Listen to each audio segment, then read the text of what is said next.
Hello, everybody.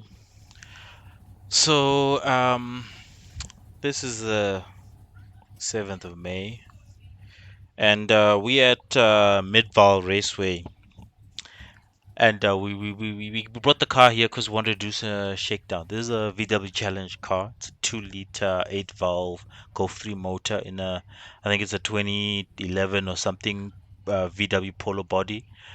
This car has a stripped out interior and some Coney shocks and a few other tricks. I just don't know the whole list. At this point, we are just like getting into the car, getting strapped in. It's quite a process. I come from karting. I used to drive in two-stroke with a DD2, and with the kart you just jump in and you're good to go. But with the car, it's like strapping in, putting the belts in, wearing your gloves. Your belt have to go over your Hans device, and then you need to tighten the belts as well, and the belts are quite crucial to how you feel safe in the car because you don't want to move around in the car when you're on the brakes. Well, I think that's my feeling. I'm sure there's more seasoned race aficionados out there who be able to explain this a bit different. But yeah, getting in the car, getting strapped in, and just making sure the belts are tight. They're quite sore, but I think after the first braking zone, you don't feel it. I just wanted to fast forward to the point where we were on the outlap, behind one of these team members from of GTR Performance. I'm being run by GTR Performance, and yeah, the guy, I think the one of the guys here, he was just testing the car. And budget racing Midval, it's a low cost series. Basically, you bring any car and you can just race it. And what happens here is there's like basically it's a time trial. You go out, you do a quali lap, and the fastest guys, you start at the back, and the slowest guys start at the front. And if you actually qualify really well, you get a bit of a time penalty. So it's not like you start last and then you start going. You still have to maybe wait about 2 or 3 minutes and then basically play chicken, try catch the leader and get up there. So here I am. I'm just warming the brakes. This car doesn't have a brake booster like normal car. I think the only luxury you have here is power steering, no aircon, nothing, and just basically warming the brakes because yeah, these brakes are quite hard. They're not boosted. So I think the first time I went off at this corner right here and literally sprained my back because I wasn't really ready for the loss of I'm used to brakes that bite, like kart brakes, and normal road car brakes are a bit different. I'm just gonna fast forward here. So we all queue up and each of the cars gets sent off. So I'm just gonna get to the point where we are sent off. As you can see, there's already a car that's completing its first lap as the teammate. He like gets a smoky exit. I also get on with it. So now we have to chase down the leader in 6 laps. There's a lot of people with a diverse level of skill set here. So here I need to just practice how to place the car and also how to really read my opponents to see if it's a good time to overtake. So for example here I'm thinking, should I go through? And I was like, okay, I'm just gonna send it, kept it tight, held it tight, almost lost the car because the car was still, the tires were still cold. And with the front wheel drives, the rear always tries to kill you when the tires are cold because it breaks away pretty quickly. And I think with the power steering, it's quite hard to understand how much grip you do have till you're actually going round. And the only way you can catch it is with the throttle, and sometimes it's quite hard to do. So as I'm going through here, I'm following. Basically, I would say in air quotes, my teammate, trying to focus on the exit here. I'm quite busy in the steering wheel. Um, I think it's something I'm really working on. I wanted to like make sure I'm able to have a much calmer steering input.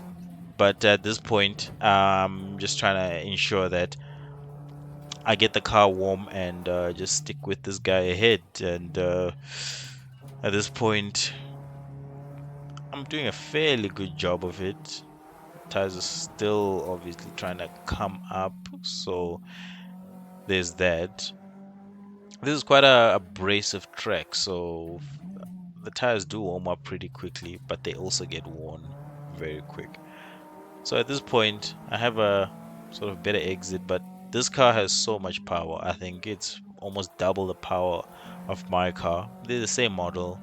As you can see, he like pulls away in the straights. I think he actually had a bad exit, but he still manages to pull away. And at this point, I'm preparing for the corner, but this Beamer like surprises me. At the same time, he also surprised me by missing his braking point and sliding off.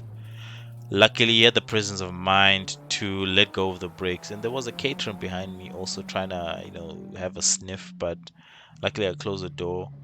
I was like only one car at a time, so I'm trying to keep up with this BMW. These BMWs were quite had quite the horsepower on the straights, but in the corners, I could really keep up.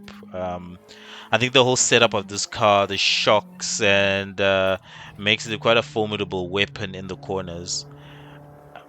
So it was quite nice. So you can see in the corners, reasonably catching up with these with this big BMW. I think it's a V6 or something. Or I don't know what the specs are because there's so many different types of cars. It's very hard to know what's going on here. So as the car's a bit warm and I could see like my steering inputs have sort of calmed down. And that's what you want. You want to be smooth and to be able to really extract the lap time out of the car. So as you see, I'm looking into my mirrors because I see another car coming, and they're always catching me at this high speed braking zone. Come on, guys. But anyway, we go in, manage to stick with him. Uh, so they were quite slow in these sections, so I had to brake early and just make sure I'm not going to run in the back of him because yeah, we don't want any damage because we're getting ready for the race next weekend, and you just want to make sure you have you just shake down the car because I mean the whole plan of this is to shake down the car. We had a minor oil leak that was messing up some, giving us a few transmission issues, causing the car to the clutch to slip at, I think it was third, fourth, and fifth the gear. So just trying to drive the car a little bit hard to just see if it's gonna produce that, because the next track we're at, Red Star Raceway, it's quite a demanding one on the engine. So you just want to make sure you don't have any issues, because in those long straights and your clutch is slipping, you're losing a lot of time. So there's a bit of a gaggle of cars that's coming, and as the powerful cars, the faster cars are like catching us and using their horsepower to like power away from us in the straights. And now we get to the slow section, and now there is a gaggle of cars. So normally to the seasons races here, you would just be like, no, you need to just send it. But you send it with people who know how to drive. As I just open up here for I think this is a catering that was on my case for quite some time, and I saw this guy was getting impatient, and just for the sake of not getting any damage, I let him through. So I'm trying to plan, how do I get through these cars? And that was the whole theme of the weekend. There was a lot of traffic, but I sort of embraced it because it gives you a chance to try some different lines and try different ways of positioning the car to get the best out of the car. So it also allowed me to understand how this car works, because it is only maybe I've driven this car less than 10 times, so these tin tops are a mystery to me. But I think I actually just gained their respect from playing Assetto Corsa Competizione. So here we are, we got a run on two cars, so that was quite cool. Obviously, I realized that I'm offline for the entry here, so making sure I brake quite early, change down, throw it in, and I can see there's a huge gaggle of cars, and I'm like, oh, how is this gonna go down? But anyway, let's get up to it. And cars are going too wide in this corner. Caterham doesn't really know where to go. He's driving all over the place. Probably even went defensive to try to stop me from overtaking. But anyway, we managed to get through two cars, and now I wanted to make the third one, but I thought better of it. You know, this car doesn't even have mirrors. Diving on the inside of that car, it would have been a mistake. So I think maybe he sees me, try again. Nope, he chops my nose off. So basically, I just focus on the exit, and I get a good exit here. And I'm like, you know what? I've got to exit here.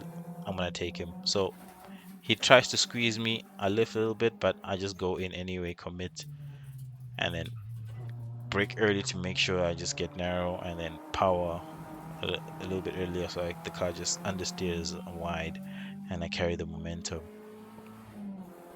There's a car here we should be caught and we just passed, so at least he was not fighting too hard. And I can see that in front there's a whole gaggle of cars, and I'm just thinking to myself, wow, how am I gonna do this? You know, I'm literally driving the other drivers, just driving around their driving, because we don't wanna get any damage. The catering seems to be making some progress, but every now and then we just catching him.